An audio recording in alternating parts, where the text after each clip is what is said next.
ನಾರಾಯಣಗೌಡ್ರಿಗೆ ಮೊದಲಿಂದಲೂ ಇದೆ. ಬಿಜೆಪಿ ತೊರೆದು ಕಾಂಗ್ರೆಸ್ ಸೇರೋಕೆ ಈ ವಿಚಾರವೇ ಕಾರಣವಾಯ್ತಾ ನಾರಾಯಣಗೌಡ್ರಿಗೆ? ಸಿಎಂ ಸಿದ್ದರಾಮಯ್ಯ ಅವ್ರನ್ನ ಭೇಟಿಯಾಗಿ ಚರ್ಚೆ ಕೂಡ ನಡೆಸಿದ್ದಾರೆ.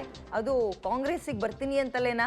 ಮಂಡ್ಯ MP ಟಿಕೆಟ್ ನೀಡಿ ಅಂತ ಸಿದ್ದರಾಮಯ್ಯ ಬಳಿ ಏನಾದರೂ ಬೇಡಿಕೆ ಇಟ್ಟಿದ್ದಾರೆ? ಏನಾದರೂ ಬೇಡಿಕೆ ಇಟ್ಟೆ ಲಾಭ ನಷ್ಟದ ಲೆಕ್ಕಾಚಾರ ಹಾಕೊಂಡೆ ಒಬ್ರು ಒಂದು ಪಕ್ಷದಿಂದ ಇನ್ನೊಂದು ಪಕ್ಷಕ್ಕೆ ಜಿಗಿಯೋದು ಸಾಮಾನ್ಯ. ಅದು ಮೊದಲು ಪಕ್ಷ ಸೇರಿ ಬಳಿಕ ಟಿಕೆಟ್ ಬಗ್ಗೆ ನೋಡೋಣ ಅಂತ ಸಿಎಂ ಸಿದ್ದರಾಮಯ್ಯ ಅವರು ಹೇಳಿದ್ದಾರೆ ಅನ್ನೋ ಮಾಹಿತಿ.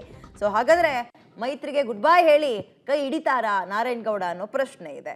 ಮಂಡ್ಯ ಮತ್ತು ಹಾಸನಕ್ಕೆ ಸಂಬಂಧಪಟ್ಟಂತೆ ಮೈತ್ರಿಗೆ JDS ಕೊಡೋದು ಬೇಡ, ನಮ್ಮಲ್ಲೇ ಕಾರ್ಯಕರ್ತರಿದಾರಲ್ಲ ಅಂತ ಹಾಸನದ ಮಾಜಿ ಶಾಸಕ ಪ್ರೀತಮ್ ಗೌಡ್ರು ಹಾಗೆ ನಾರಾಯಣಗೌಡ ಕೂಡ ಸಿಡ್ದೆದಿದ್ರು, ನಾವೇ ಇಟ್ಕೊಳ್ಳೋಣ ಅದನ್ನ ಅಂತ. ಓಕೆ, ಇದ್ರ ಬಗ್ಗೆ ಹೆಚ್ಚಿನ ಡೀಟೇಲ್ಸ್ ನಮ್ಮ ಪ್ರತಿನಿಧಿ ರೋಹಿತ್ ನೀಡ್ತಾರೆ. ರೋಹಿತ್, ಇದೀಗ ನಾರಾಯಣಗೌಡ್ರು ಮತ್ತು ಸಿಎಂ ಸಿದ್ದರಾಮಯ್ಯ ಇವರಿಬ್ಬರ ಫೋಟೋ ಹಲವು ಚರ್ಚೆಗಳಿಗೆ ಕಾರಣವಾಗ್ತಾ ಇದೆ. ಈ ಗಾಸಿಪ್ ಏನಪ್ಪ ಅಂದ್ರೆ ಕಾಂಗ್ರೆಸ್ಸಿಗೆ ಬರ್ತಾರಾ ಅವರು ಅಂತ ಸಾಧ್ಯತೆಗಳು ಹೇಗಂತೀರಿ? ವಿದ್ಯಾ, ಕಳೆದ ವಿಧಾನಸಭಾ ಚುನಾವಣೆಯಲ್ಲಿ ಸಹ ನಾರಾಯಣಗೌಡರು ಕಾಂಗ್ರೆಸ್ ಪಕ್ಷವನ್ನು ಸೇರ್ಪಡೆ ಆಗ್ತಾರೆ ಮತ್ತೆ ಕಾಂಗ್ರೆಸ್ನಿಂದ KR ಪೇಟೆ ಅಭ್ಯರ್ಥಿ ಆಗ್ತಾರೆ ಅನ್ನೋ ನಿಟ್ಟಿನಲ್ಲಿ ಸಾಕಷ್ಟು ಮಾತುಗಳು ಕೇಳಿ ಬರ್ತಾ ಇತ್ತು. ಆ ನಡುವೆ ಯಡಿಯೂರಪ್ಪನವರು ನಾರಾಯಣಗೌಡರನ್ನ ಸಮಾಧಾನ ಮಾಡುವಂತ ಕೆಲಸಗಳು ಕೂಡ ಮಾಡಿದ್ರು. ಆದ್ರೆ ಇದೀಗ JDS BJPಯ ಮೈತ್ರಿ ವಿರುದ್ಧವಾಗಿ ಅಸಮಾಧಾನದಿಂದ ಅವರು ಕಾಂಗ್ರೆಸ್ ಸೇರ್ತಾರೆ ಅಂತೇಳಿ ಕೂಡ ಸಾಕಷ್ಟು ಮಾತುಗಳು ಕೇಳಿ ಬರ್ತಾ ಇತ್ತು.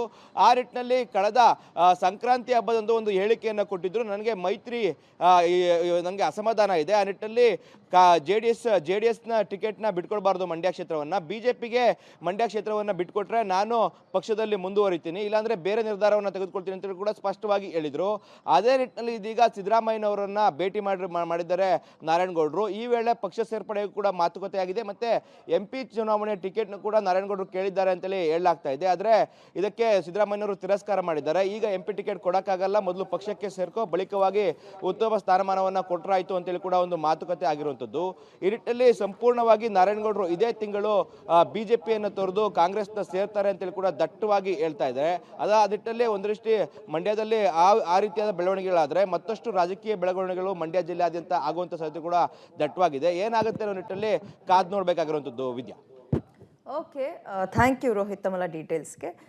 ನಾರಾಯಣಗೌಡರು ಒಂದ್ ವೇಳೆ ಮೈತ್ರಿಯನ್ನ ಬಿಟ್ರೆ ಮೈತ್ರಿಗೆ ಏನಾದರೂ ಡ್ಯಾಮೇಜ್ ಆಗುತ್ತಾ? ಕಾಂಗ್ರೆಸ್ಸಿಗೆ ಸೇರಿದ್ರೆ ಕಾಂಗ್ರೆಸ್ಸಿಗೆ ಏನು ಲಾಭ ಆಗ್ಬೋದು? ಈಗಲೇ ಪಕ್ಷ ಚೇಂಜ್ ಮಾಡಿದ ತಕ್ಷಣ ಏನಾದರೂ ಸ್ಥಾನಮಾನಗಳು ಸಿಕ್ಬಿಡುತ್ತಾ ಅಥವಾ ಟಿಕೆಟ್ ಸಿಕ್ಬಿಡುತ್ತಾ? ಇವೆಲ್ಲವೂ ಚರ್ಚೆ ಆಗಬೇಕಾಗಿರುವಂತಹ ವಿಚಾರ. ವೆಲ್ಸಿ ಸೇರ್ತಾರಾ ಅಥವಾ ಮೈತ್ರಿಯಲ್ಲೇ ಉಳ್ಕೊಳ್ತಾರಾ, ಮೈತ್ರಿಯನ್ನ ಡೈಜೆಸ್ಟ್ ಮಾಡ್ಕೊಳ್ತಾರಾ ನಾರಾಯಣಗೌಡ ಅಂತ?